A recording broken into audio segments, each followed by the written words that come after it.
what I should say. But Tom, let's get into our first topic, man. We have been waiting all year for this game.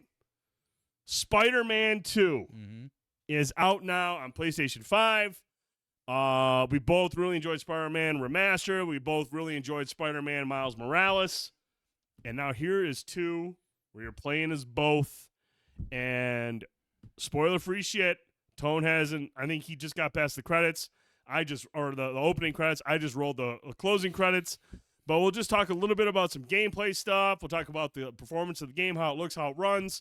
Tone, I'm going to get your initial thoughts of what you played so far.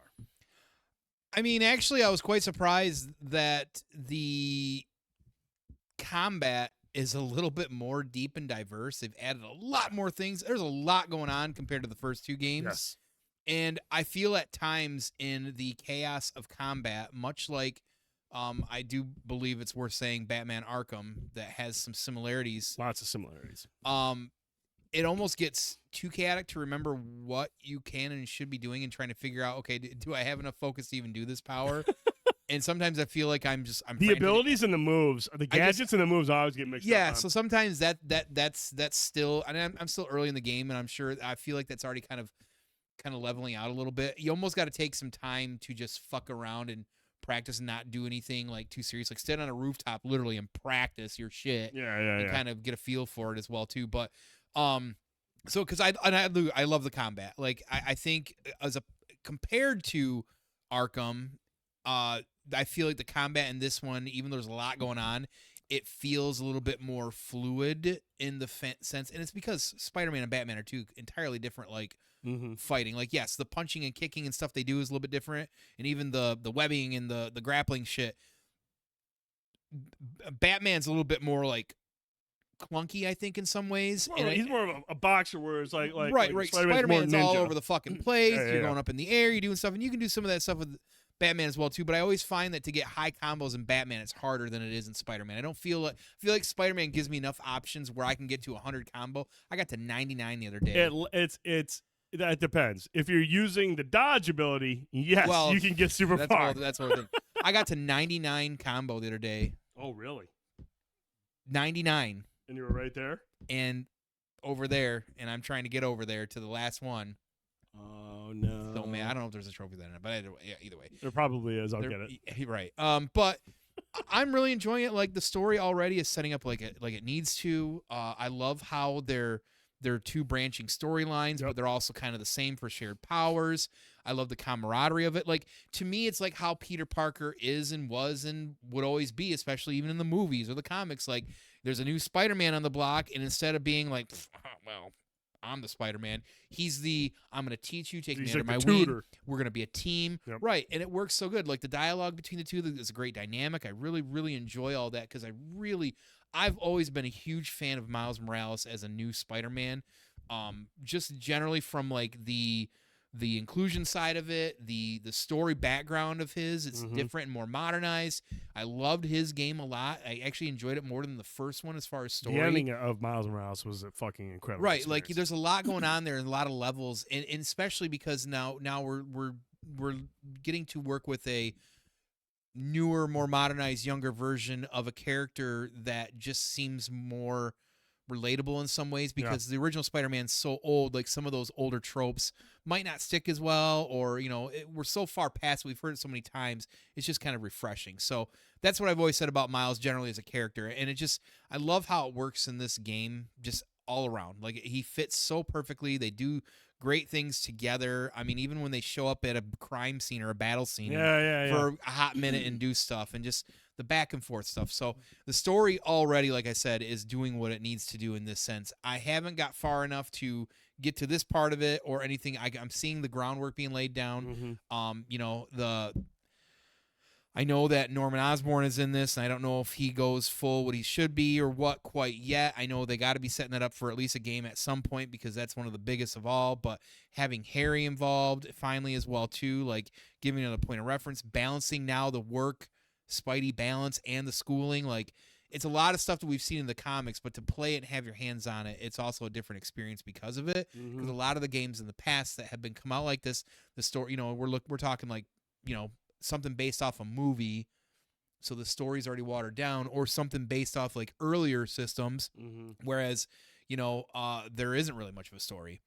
Whereas now we're telling literally an almost like similar story, but also different because it's game reverse, so it's a little refreshing, but also really good story and really good combat. So a lot of words there. I'm really enjoying it so far. It's a beautiful fucking game, like I would expect.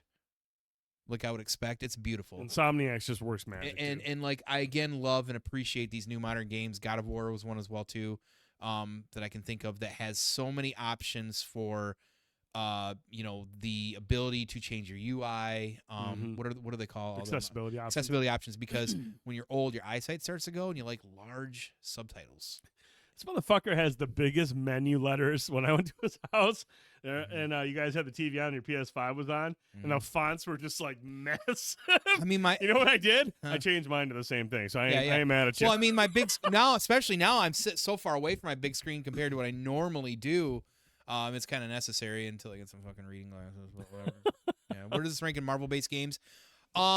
Man, honestly, the Spider-Mans have always brought the heat overall, and the last Spider-Mans prior to that were based off of the Andrew Garfield movies, which I know the second one at least was all right. And I also know Web of Shadows is renowned as a really good Spider-Man entry too. For me, I'd have to really kind of think about that. Point blank, I mean, these are pretty much near the top. I mean, I always love, Carnage, the Spider-Man versus Carnage or whatever from the Super Nintendo, but I mean the game is practically at times unplayable. It's so fucking hard because it's a OG game. So in sense like that, I mean there's other Marvel games that have come out too, like that have been really, I mean like Marvel Ultimate Alliance. Those are great games too. Like I might still put Marvel Ultimate Alliance 2 over these because I love that style of gameplay. So what about Avengers? Avengers combat was fantastic. The game had a lot of potential. They just fell flat on everything. Yeah. Everything else, like cosmetics and like longevity. If it was a single player game and they focused on that, they had a lot of potential, man. They had a lot of potential. Just to kind of piggyback what Tone said, the story is incredible. Like I said, I rolled credits on it yesterday. And early on, Tone talked about like the balance of work and school and being Spider-Man and doing their part. But, Miles and Peter are two very different people, and they are both dealing with like different types of issues and struggles and whatnot in their personal lives and being the friendly neighborhood Spider-Man. But they do a great job with these stories. Like they're just it helps that there's great voice acting. Everyone's performance is great. The facial animation is great.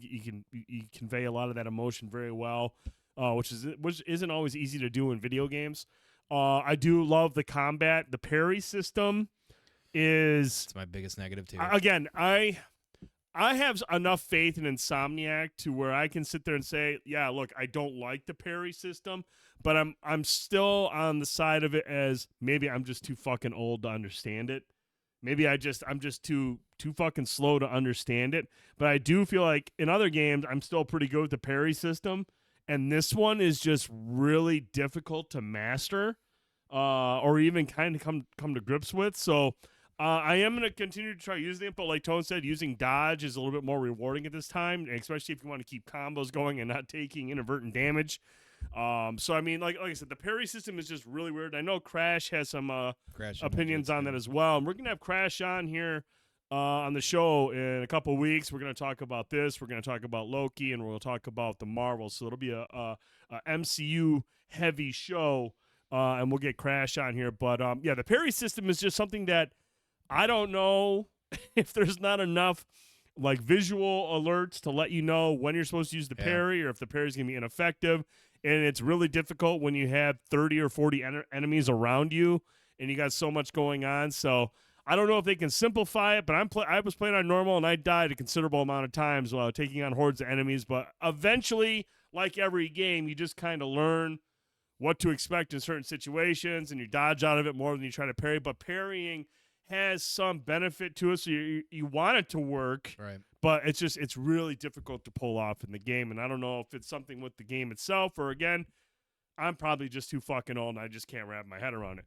Some of the other storylines that are really good. When Venom is introduced, Venom's storyline is fucking incredible. Kraven is probably one of the most badass looking villains I've seen in a video game in a while. Awesome. Kraven is fucking awesome. His storyline is actually really good, and it's like pretty compelling once we kind of figure out what his motives are and why he's doing what he's doing, and the way he tries to initiate certain things. It's fucking awesome, man.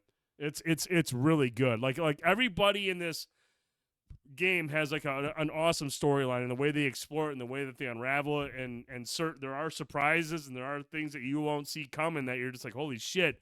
And there are some good emotional moments as well. So it's just it's a fucking gorgeous game. If you have a TV that has VRR, I highly recommend playing on fidelity mode. Yep. With VRR and an uncapped frame rate. Heck yeah. Because that thing will run at about 40 frames in fidelity, but it is chef's kiss smooth. I mean, super fucking smooth.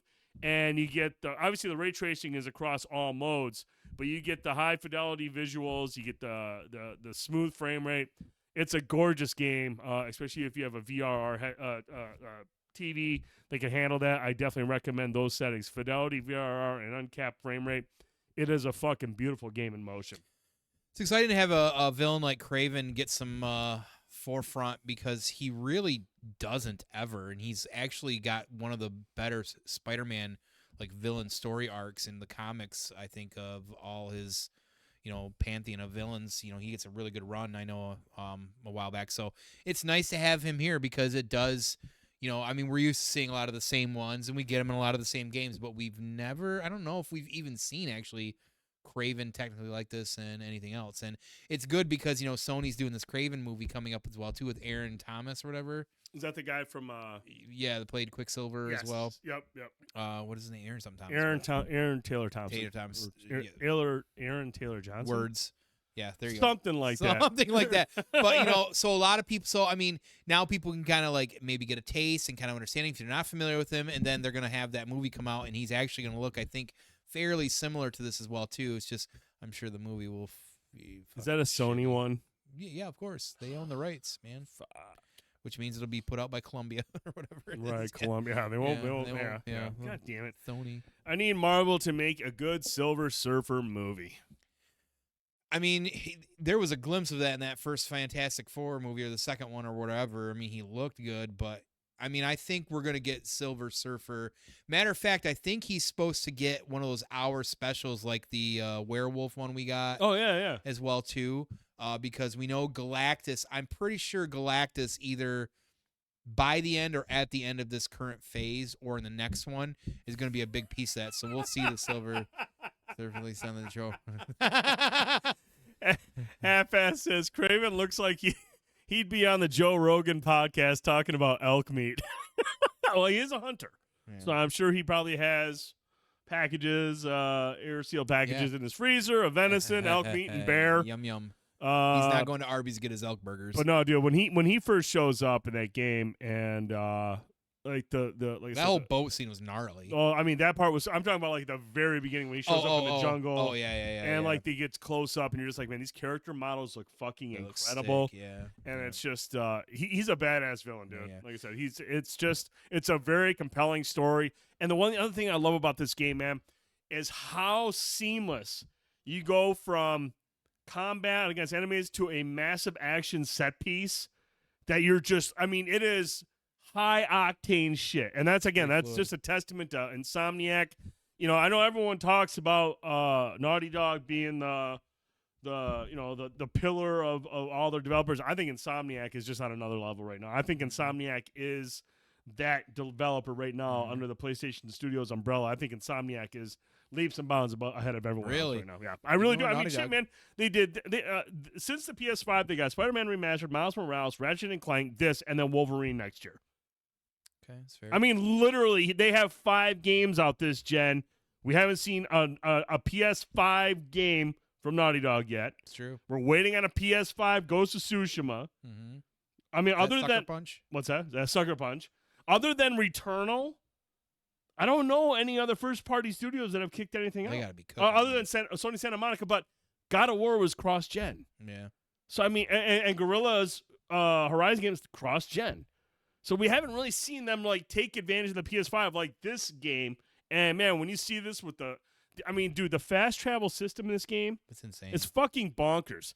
Instead of like having to go unlock a pillar, you just complete a couple tasks in each burrow and it unlocks. And all you have to do, you don't have to select like a certain fixed point to travel to. You just hover over the burrow wherever you want to go, fast travel, Boom. snap You right come into in, it. Come in swinging. And it's instantaneous. It's fucking, and it's the same way when you switch between Peter and Miles. Mm-hmm.